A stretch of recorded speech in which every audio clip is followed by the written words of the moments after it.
Abonnez-vous à la chaîne pour voir les dernières vidéos.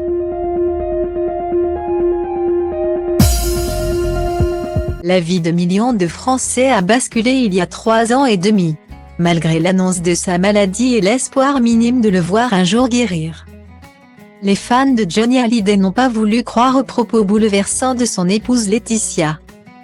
Dans la nuit du 5 au 6 décembre 2017, Johnny Hallyday est parti.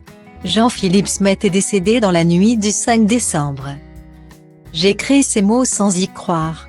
Et pourtant, c'est bien cela. Mon homme n'est plus. Avant que la guerre ne soit déclarée entre sa veuve et ses 2 aînés, le temps était au recueillement.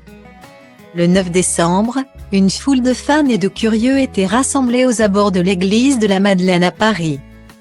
Pour rendre hommage au rocker disparu. Quelque temps plus tard, le clan Hallyday s'envolait pour Saint-Barthélemy. L'île antillaise sur laquelle il avait élu domicile en devenant propriétaire de la Villa Jade. Immense bâtisse surplombant la mer. Dans une toute autre ambiance que celle, morose. De l'hommage populaire sur le continent, les proches, tout vêtus de blanc, faisaient leurs derniers adieux à Johnny Hallyday. Confortés par l'idée que sa dernière volonté venait d'être exaucée. Saint-Barthélemy agissait comme une parenthèse enchantée dans la vie rythmée de Johnny Hallyday. Un autre monde dans lequel l'interprète de Que je t'aime rêvait de couler le reste de sa vie. Chaque voyage aux côtés de Laetitia et de ses filles était un bonheur qu'il ne voulait pas garder pour lui.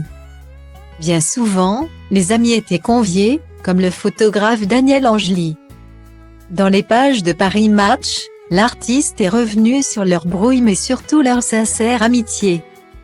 Durant près de 20 ans, Daniel Angely et Johnny Hallyday ont fait les 400 coups ensemble.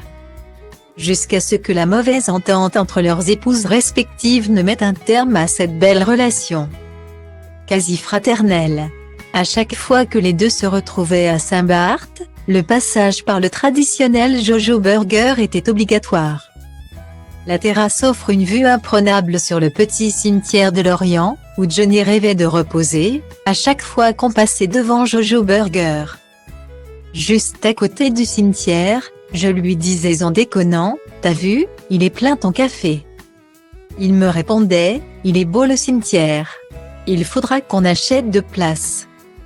Une pour toi, une pour moi. » Reste à savoir si, malgré leur brouille, Daniel Angely fera de même.